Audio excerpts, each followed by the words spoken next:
chemistry, we'll be going through key exam questions in rates of reaction. Okay, we'll be going through concentration, temperature, surface area, and how catalysts affect the rate of reaction, focusing on key exam questions. So I'll be doing teaching through these exam questions, okay?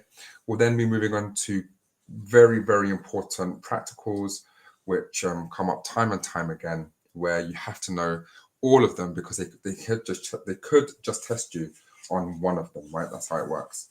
And yeah, so let's go straight into it. So I'm going to zoom in on this question. Explain how the rate of reaction increases as the concentration increases. So the phrase rate of reaction just means how fast or slow a chemical reaction happens. Now, you've been told here that as the concentration increases, which is telling us we are adding more particles. Why? Because concentration is the amount of particles in a given volume. So however you want to speak about it, there are essentially just more particles. Because the concentration is increasing, the rate of reaction is increasing. You have to explain how. Now, when it comes to a chemical reaction, let's say here are our particles reacting. Okay, here are the particles reacting. And here is our product. This is the product we're going to make. I'm just making this up. Now, in order for this reaction to happen more quickly, and thinking about concentration only here, what do we need to do? We need to add more particles. So let's add more particles. Why does adding more particles increase the rate of reaction? Well, when there are more particles, this increases the frequency of collisions. Let's say here is our container, okay? Here is our beaker. And we are adding more particles. Let's just keep on adding more particles. The more particles there are, this will increase the frequency of collisions, or this will mean there are more frequent collisions. The word frequent here is very important because this relates to time. Don't just say there are more collisions, you have to say there are more frequent collisions. Now, just because these particles collide, it doesn't mean they will successfully react, okay? They will have a successful collision. If we have more frequent collisions, this increases the chance of successful collisions. So it's really important to understand, just because the particles collide and just because they have the minimum amount of energy needed to react, the activation energy, it doesn't mean there will be a successful collision. However, by having more particles, which increases the frequency of collisions, what does this do? It increases the chance of successful collisions, which therefore increases the overall rate of reaction. Okay, I'm going to give you a minute and a half to do this. I want you to bullet point your answer. A minute and a half, even though it says 2 minutes.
Okay, Let's go into it. So, explain how the rate of reaction increases as the concentration increases. Well, you get 1 mark if you say more particles. Now, when it comes to explaining how the rate of reaction increases, you use this exact language because it is how it is worded in the mark scheme. Okay, if there are more particles, you can then say more frequent collisions, or you can say increases the frequency of collisions. Either phrase is fine. What does this then do? This then increases the chance of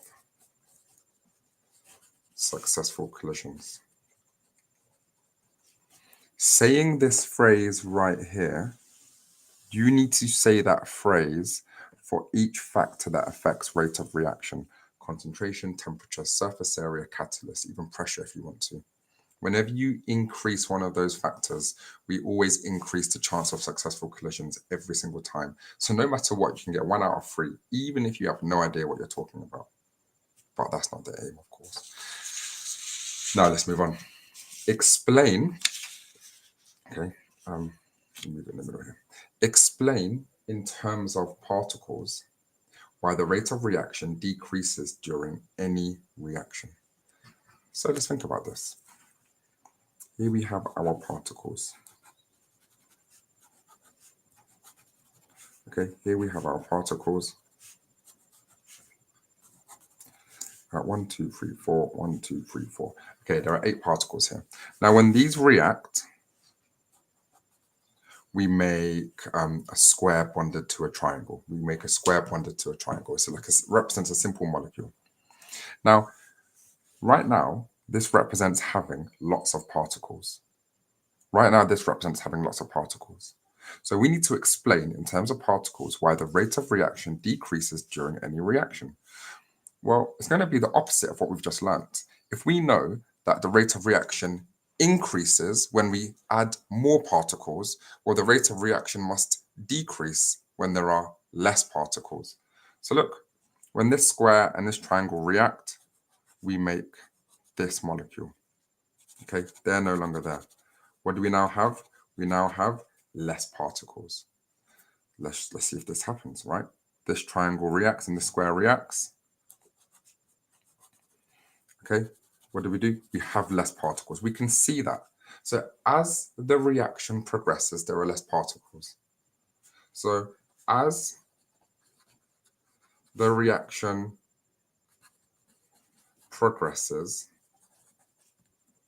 there are less particles. Now, these particles are moving in random directions. Because they're moving in random directions and there are less particles, there are going to be less frequent collisions, okay? There are going to be less frequent collisions. What does this then do? If there are less frequent collisions, this decreases the chance of successful collisions automatically. This decreases the chance of successful collisions. Okay, I'm going to give you a minute. I've given you a sentence starter there. Off you go. I'm teaching this like it's revision. Off you go, please.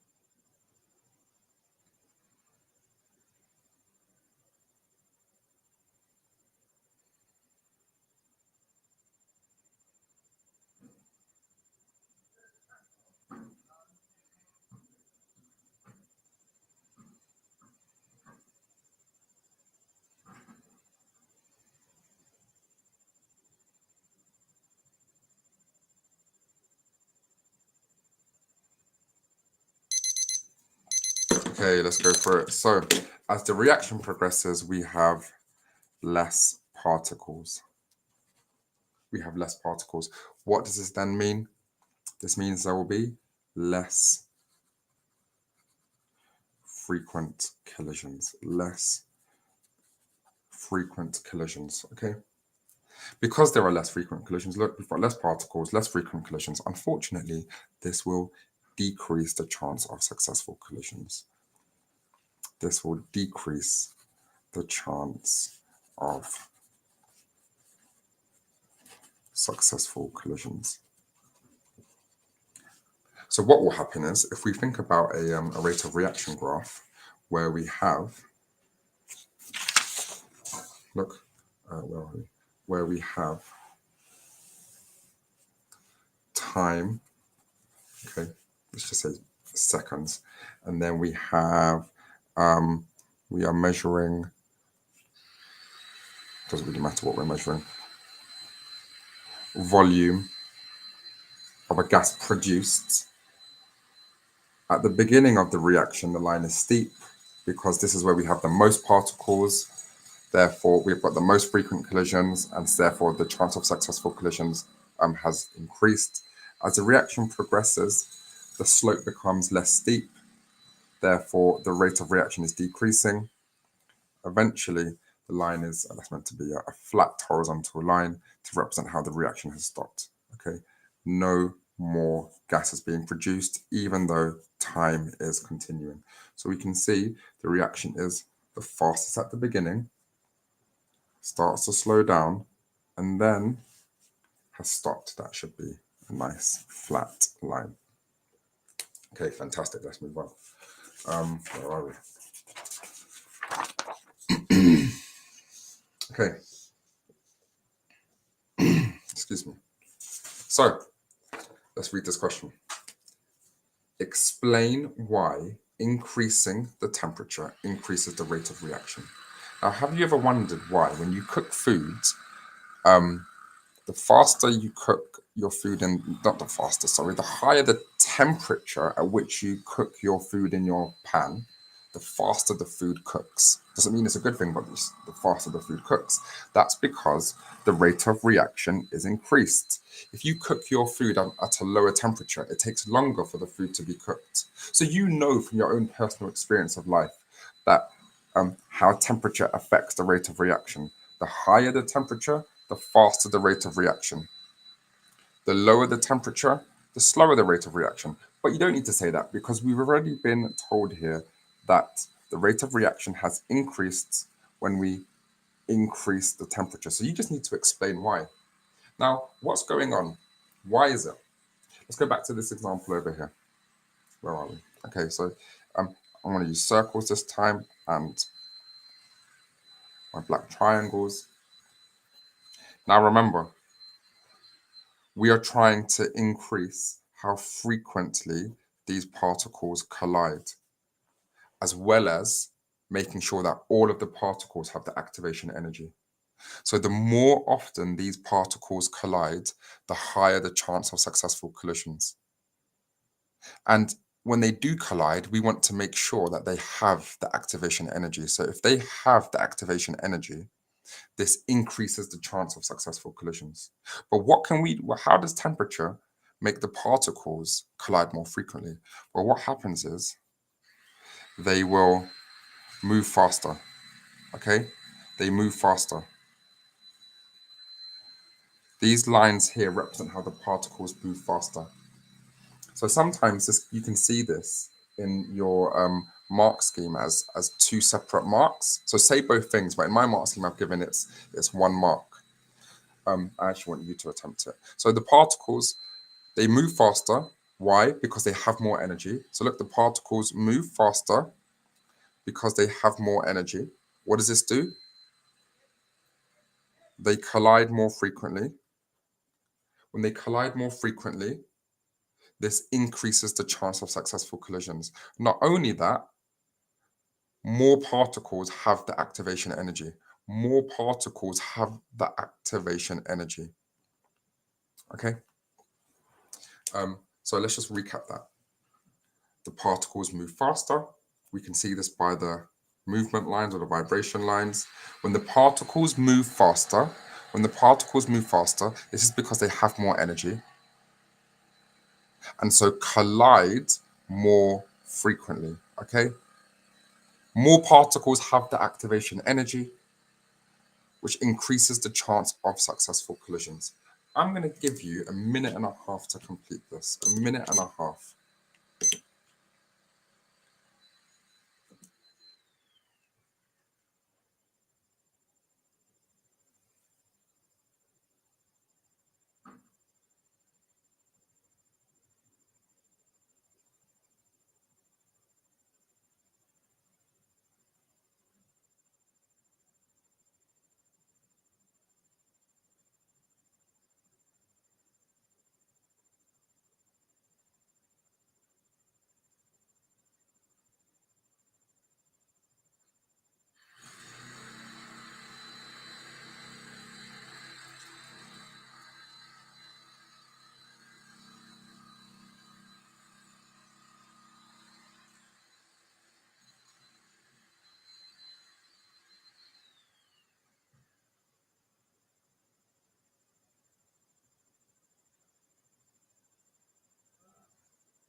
Let's stop there. Okay. So I've given you my diagram and explanation to help you. So where do we get the marks? Okay, well, how do we get the marks here? You get 1 mark for saying particles have more energy. And if you said move faster, I'm in my mark scheme, I'm going to give this as the same marking point. So they're not, sometimes if you're lucky, it could be a second mark. How does this affect this? Well, they collide more frequently.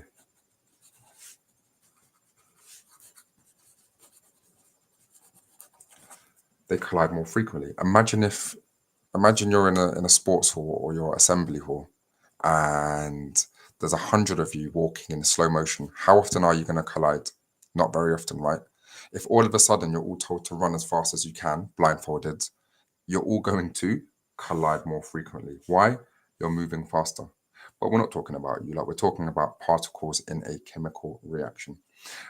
More particles have the activation energy. More particles have the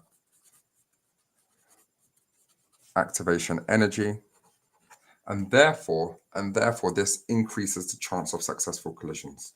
That phrase you always have to say, increases the chance of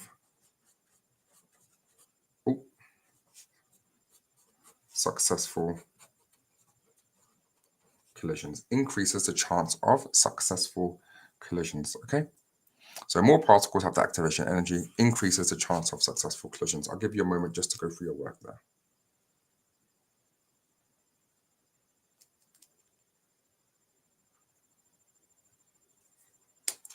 Okay, let's move on. Oh, do you know what? Let me.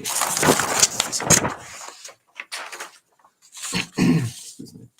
Okay, so this is a misunderstood one. Surface area. This question is about surface area. Explain how the size of reactants affects the rate of reaction.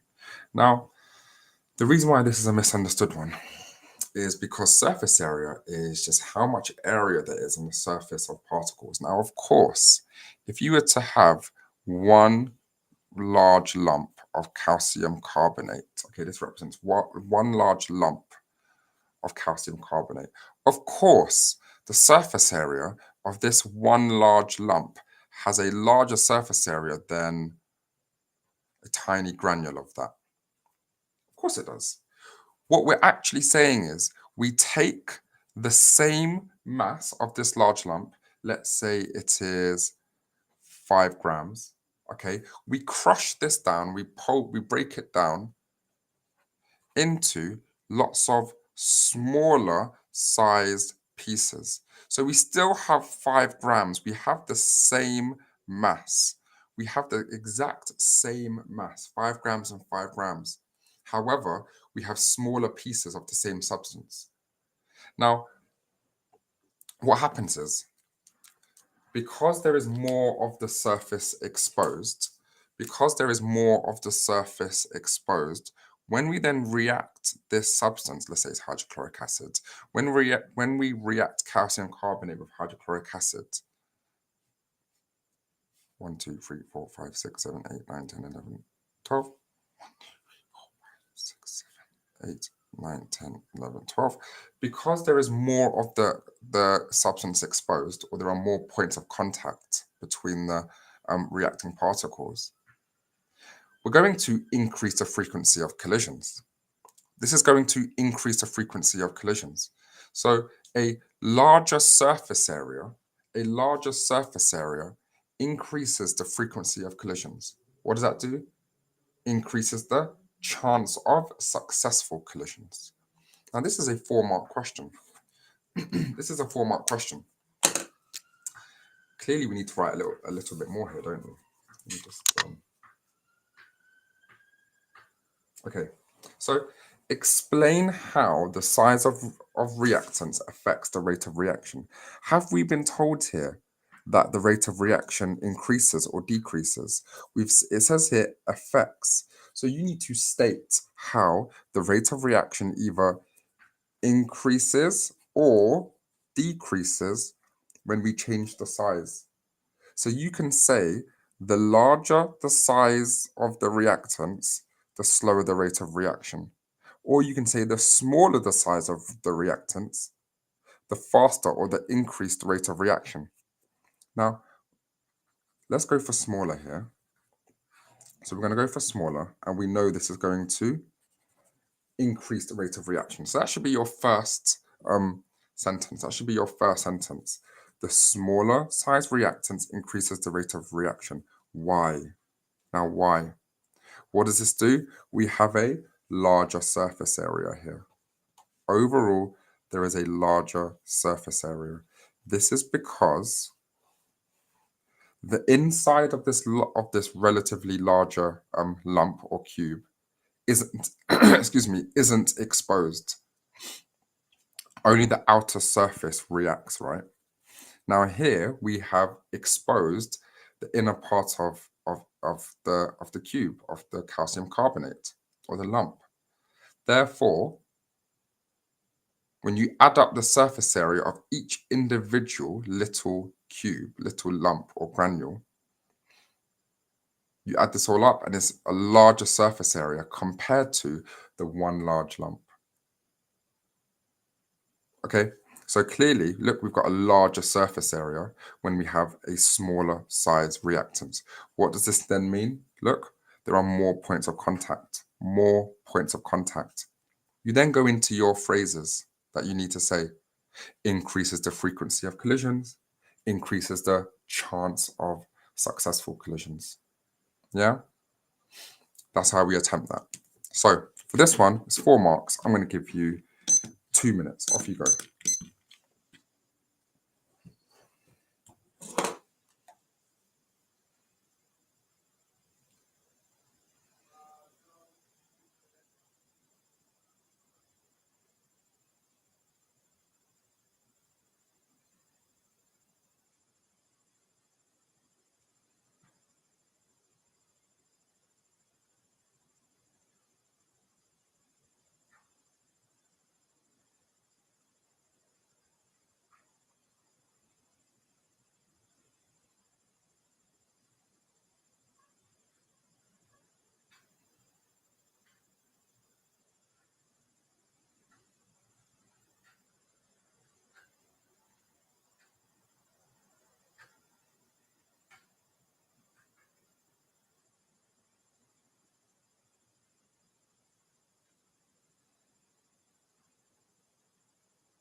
Okay, so first of all, why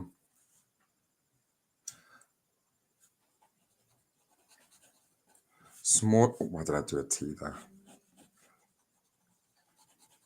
Smaller sized reactants increases rate of reaction. Smaller size reactants increases rate of reaction. Okay? Or faster rate of reaction. Why?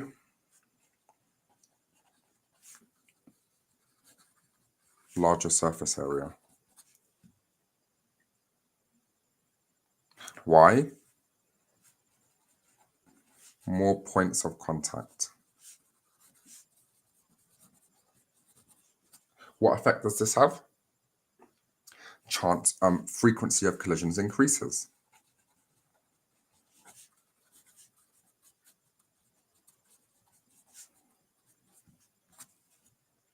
And what's the fantastic phrase that you always have to say? Chance of successful collisions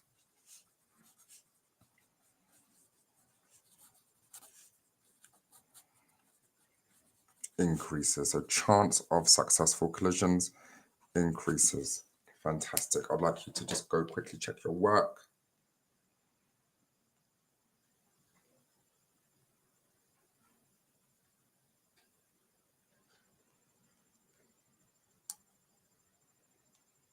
Okay, let's now go through, explain how a catalyst increases the rate of reaction.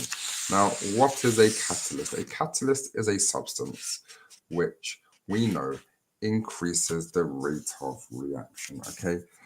A catalyst is a substance which increases the rate of reaction. Now, how does it do this? Well, what it does is it provides a different reaction pathway, lowering the activation energy. Therefore, more particles have the activation energy. And so when the particles do collide, this increases the chance of successful collisions. And let me go through this, okay, in more detail, of course. Where are we? Here we are. Okay, so imagine here is a hill. Here is a hill. Now, these cars have to go up the hill. Now, if these cars can't release enough energy into their motors, transfer to their motors, they're not going to be able to drive up and over the hill. This will not be able to happen.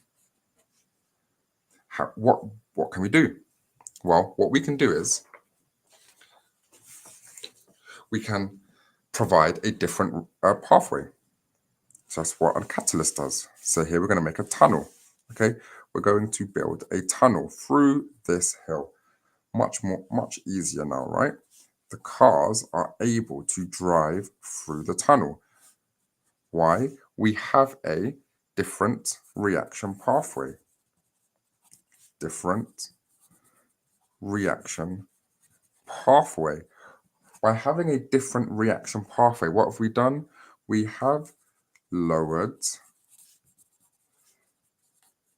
the activation energy. Now, a big misconception that I find with students is students will suddenly say, oh, when you add a catalyst, it means there are more particles. No, that's if you increase the concentration.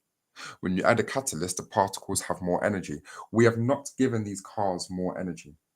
They have the same amount of fuel in their tanks as whether they drove up the hill or through the tunnel in the different reaction pathway. So the catalyst has not added more energy. The particles are not moving faster. The car can go at, in this, I mean, it's a car, right? The car can go at whatever speed it wants to. The car is just going through the tunnel. The particles are not moving faster. The catalyst also remains unchanged. Look, the tunnel remains unchanged afterwards as well. The tunnel is just a tunnel. The catalyst does not take part in chemical reactions. So when we think about this, what does the catalyst do? Different reaction pathway, lowers the activation energy,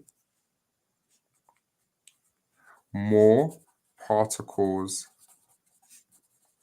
have the activation energy.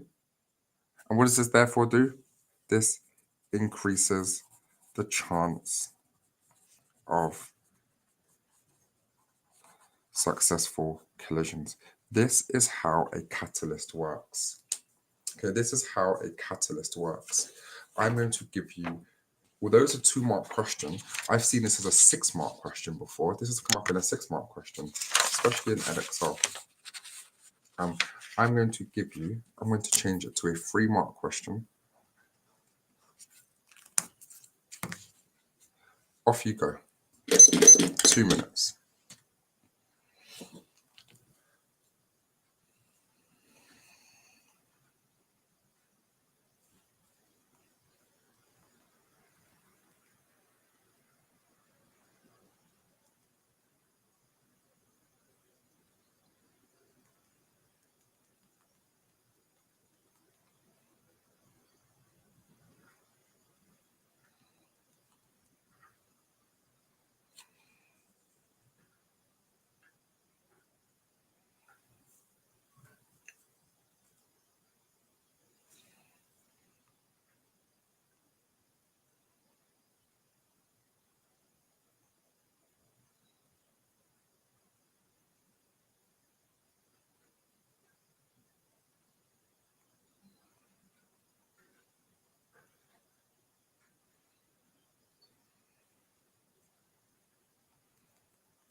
Okay, so if I'm honest, this is the mark scheme right here.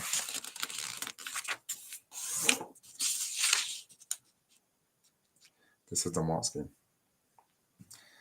We've already been told the catalyst increases the rate of reaction, so you don't need to repeat that from the question. You don't get a mark for that. Different reaction pathway lowers the activation energy. More particles have the activation energy, increases the chance of successful collisions. If you write adds more energy, you are wrong. If you say there are more particles, you are wrong. Do not say that, please. Or if you say the particles move faster, the particles do not move faster. We're just changing the pathway. That's all that's happening, where that pathway has a lower activation energy. So therefore, more particles now have the activation energy. It's the equivalent of lowering the grade boundaries. Imagine if a class didn't do very well, and for whatever reason, the teacher decided, you know what, so that everybody can do better in this exam, I'm going to lower the grade boundary by 10%. All of a sudden, everybody goes up a grade or so. Okay, nobody's had extra marks. Nobody's had their marks change. Nobody's had their marks change. We haven't added anything, have we? We've just lowered the grade boundaries, which has therefore allowed more people to succeed in their exam. But here we're just increasing the chance of successful collisions. Why? Lowers the activation energy. Okay, let's move on. Just sheet of paper.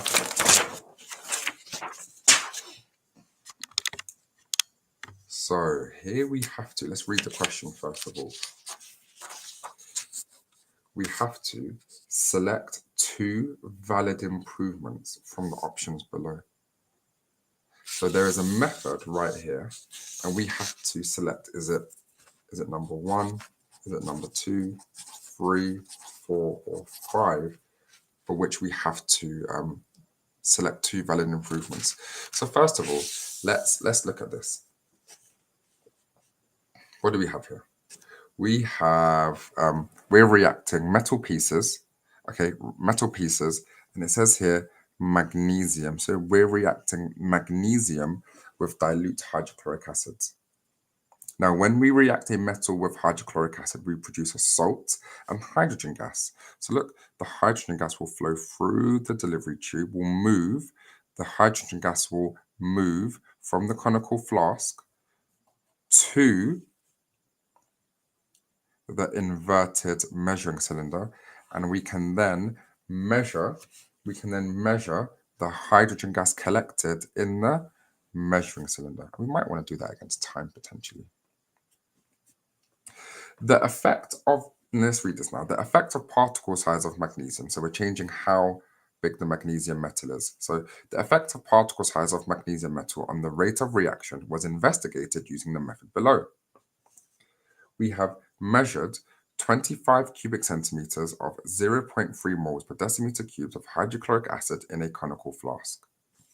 Okay, that's what we've done. Sorry, 1 second. We then add a spatula of small pieces of magnesium metal to the conical flask. We then measure the volume of gas produced every minute for 10 minutes. We repeat steps 1 to 3 with larger pieces of magnesium metal. So before we go into the valid improvements, let's just analyze this information. What is the dependent variable? What are we measuring? We are measuring the volume of gas produced. So this here is the dependent variable. That's what we're measuring. What is the independent variable? What are we changing? We are changing the particle size of magnesium metal, the particle size.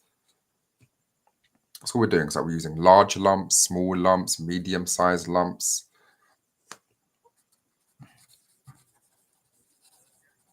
So therefore, what are some control variables? We need the same volume, that is a control variable. I'm going to write C for control variable. Concentration of hydrochloric acid, that is a control variable. Okay, add a spatula, that is a control variable because a spatula is saying that's a given mass. So we're adding a certain mass of the pieces of magnesium.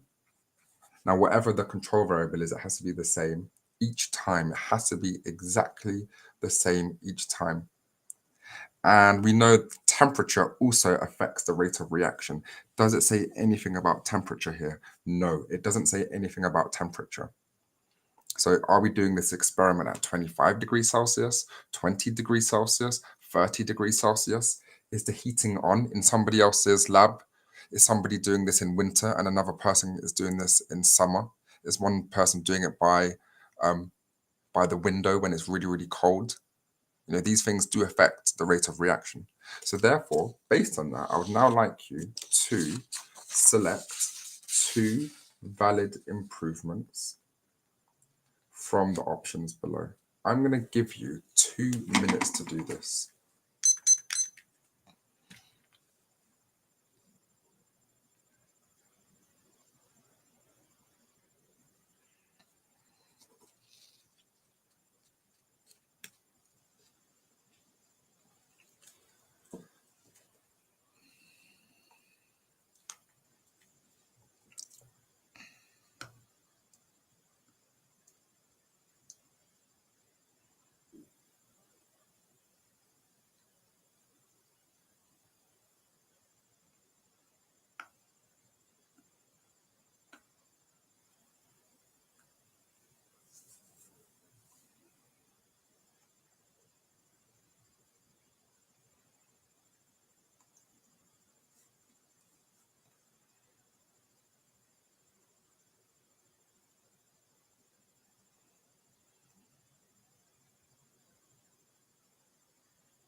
Okay, so measure the volume of hydrogen gas produced every 3 minutes. I don't know why that would improve the experiment, to be honest. What measure the volume of gas produced every minute for 10 minutes. So it's not going to be that, is it? That's not going to improve the methods. Use 0.06 moles per decimeter cubed hydrochloric acid. Does it really matter? If I'm honest, does it really matter if it's 0.3 or 0.06? I think 0.3 is fine. This would just 0.06 is a lower concentration. That would just make the reaction much slower, and we don't need to do that, do we? Use a mass of 2 grams magnesium in each experiment measured using a balance. I think that would be much better than just saying add a spatula. Add a spatula suggests it tells us that we don't know what mass is going to be added each time. What if I add a massive heap and the next person next to me adds a small heap? Each time there's going to be a different mass. That is no longer a control variable. We are now just adding random masses or amounts of magnesium. So therefore, bullet point 3 is definitely an answer. Measure the increase in mass of the conical flask. This conical flask is not increasing in mass. That's going to decrease, and I don't see why that's going to improve the methods. Put the conical flask in a water bath at the same temperature. Absolutely. We need this conical flask to be at the same temperature each time the experiment is done. 25 degrees Celsius. And everybody does it at 25 degrees Celsius in a water bath. So that temperature does not affect the rate of reaction, as temperature is a control variable in this experiment. Okay, so it's bullet point 3 and bullet point 5. Okay, let's move on.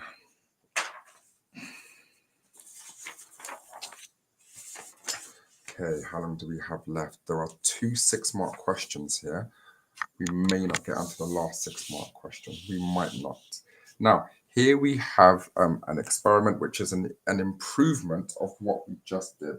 The reason why a gas syringe is a much more accurate piece of apparatus to collect a volume of gas. The measuring cylinder is less accurate. There is more room for error to read the volume of gas produced. So a gas syringe is a more accurate piece of apparatus. What do we have? We've got the same thing, don't we? Hydrochloric acid reacting with magnesium, except this time we have magnesium ribbon, not small pieces. It says here, plan an investigation using the apparatus above to investigate how the concentration of hydrochloric acid can affect the rate of reaction. So let's think about this. What is the dependent variable? What are we measuring? What are we measuring? We are measuring the volume of gas produced, okay, using the gas syringe. What is the independent variable? This is the variable we are changing. We're investigating how concentration of hydrochloric acid can affect the rate of reaction.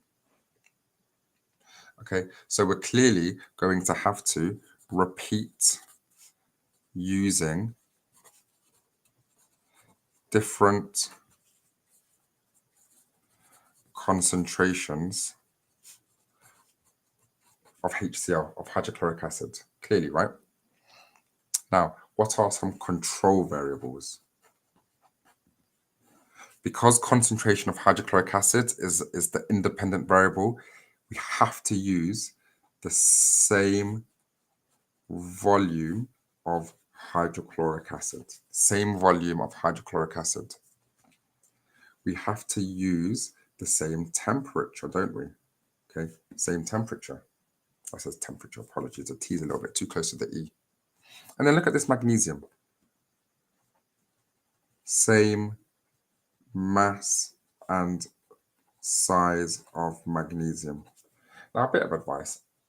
Some teachers may say write this at the end. Some teachers may say this at the beginning.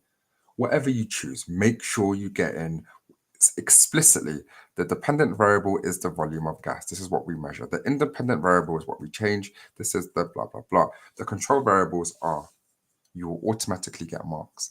You then go into your method. So what do?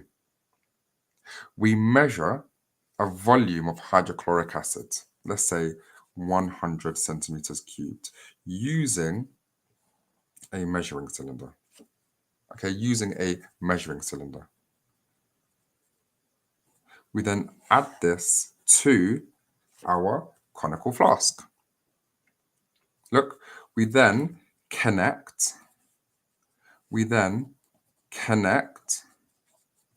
gas syringe to the conical flask, right? Now, when you're ready, you then add the magnesium and you start your stopwatch.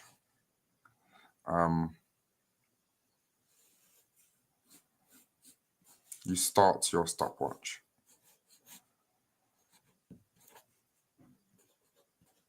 Okay, you start your stopwatch. It's not the best stopwatch, right? Okay, you start your stopwatch. Now, you can either calculate or measure how much gas there is collected until the reaction stops, or you can measure time for fixed amount, maybe 10 minutes. 10 minutes, right? And it's every minute or every 30 seconds. Every 30 seconds, you collect the volume of gas produced for 10 minutes. What do we then do? We repeat using different concentrations of hydrochloric acid. Sorry, no, you don't. You repeat 3 times. Always repeat 3 times and calculate a mean. And then you repeat using different concentrations of acids. Okay, so you repeat first of all for the same concentration at least 3 times to calculate a mean, and you do not include any anomalies, and then you repeat using different concentrations. So I want you to use this information here to figure out what you need to do. There definitely won't be enough time to get on to the last 6-mark question. Apologies. Do you know what? I'm going to give you. I do want to get onto it. So let's go through how you actually do this. So number 1, we've already said this. Okay, we've already said this. Okay, you say the variables. Now, what do we then do? I really want us to go to do the last 6-mark question. So what do? We measure, let's say, give a volume. Could be anything. Just give a reasonable volume. Measure 100 cubic centimeters of hydrochloric acid using a measuring cylinder. What do we then do?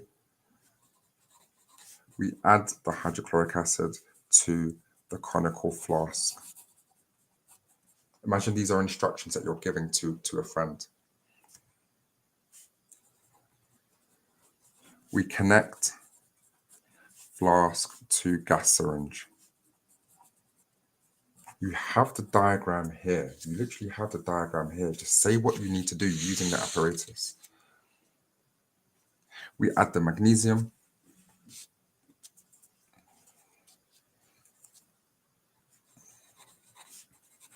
Okay, we add the magnesium. I forgot to say this bit, but we swirl. We swirl the conical flask to ensure everything, all the reactants have mixed. Now, we swirl and start stopwatch. Okay.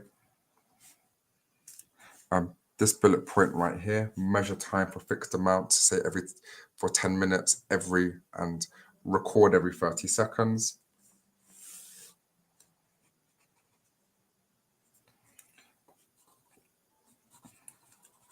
Repeat 3 times and calculate a mean. and then you repeat with different concentrations of acid. And then, of course, you have to say the variables. You either say that at the beginning or the end.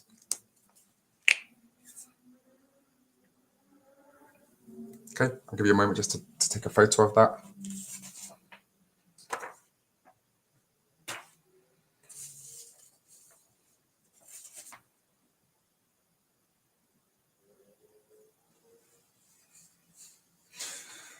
Now, I want to move on to a harder question, which is the one at the end.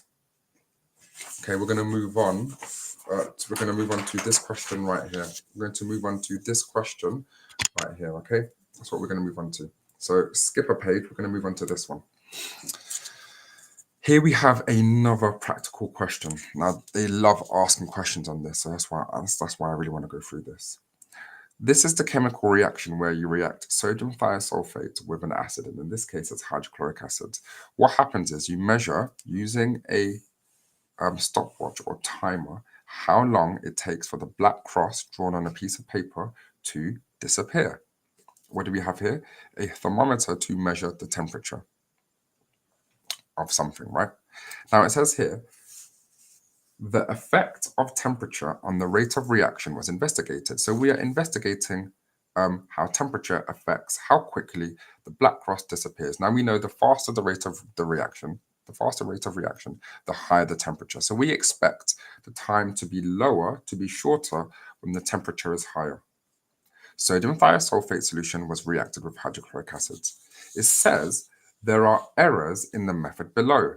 Describe how this method can be improved. Now, you can be given a method like this, and what you can actually do is you would need to explain, it's a 6-mark question, explain essentially how this, not explain, it says describe.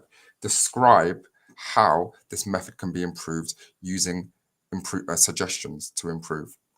So what we're going to do is we're going to go through each sentence and we're going to analyze it and think, what can I improve in each sentence? Some sentences may be fine as they already are. Some definitely won't be.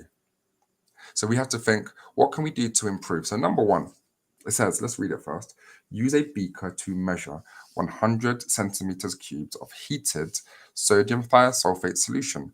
Then pour this into a conical flask.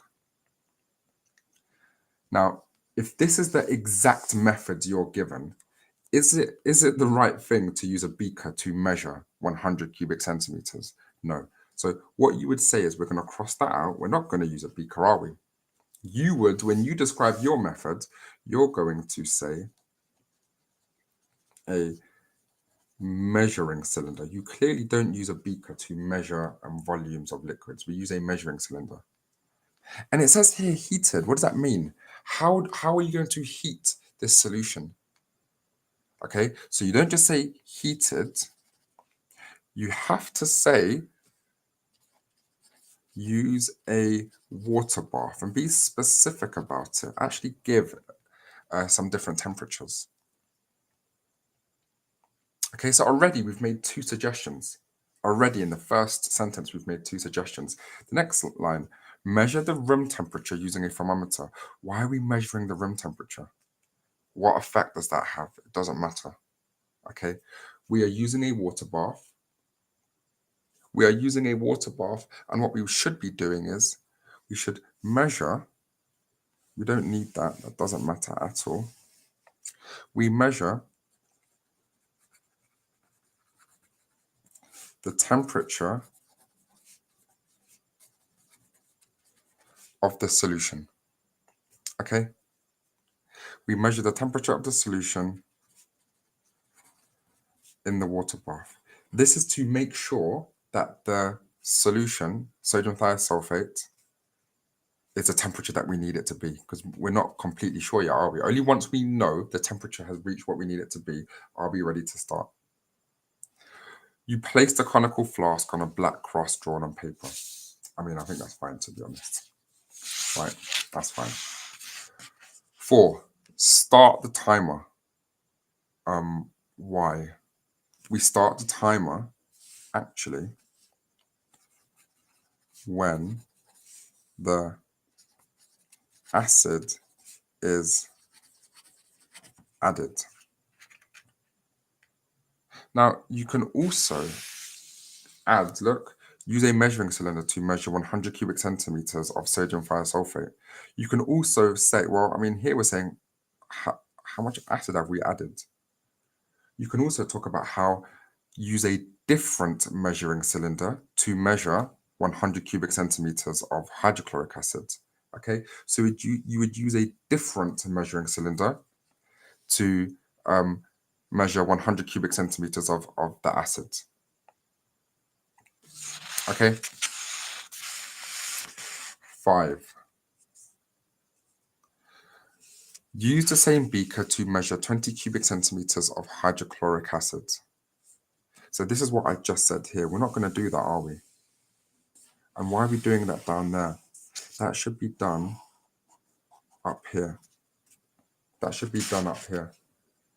Then pour this into the conical flask.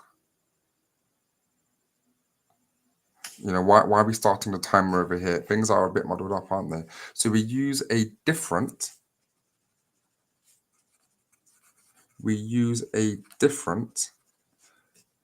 measuring cylinder to measure our volume of hydrochloric acid. Okay, and we don't need that, do we? Because we have moved this there. So we're moving number 5 up to number 1, and we're moving that to there.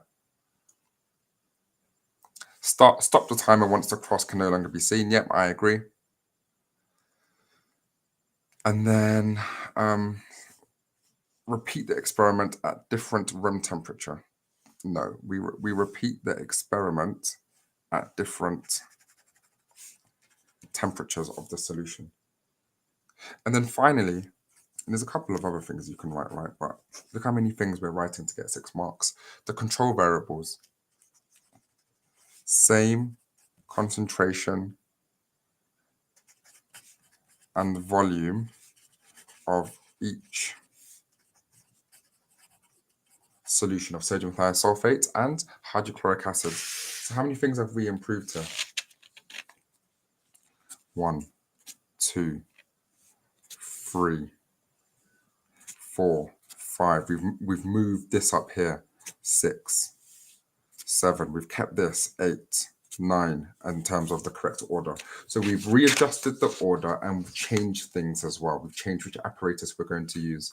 Now there are a couple of other things that we can say, but if you say all of this and you write a method, look, you describe how the method can be improved using this kind of information, you are guaranteed to get 6 out of 6. Okay, so I hope you found this session really useful today.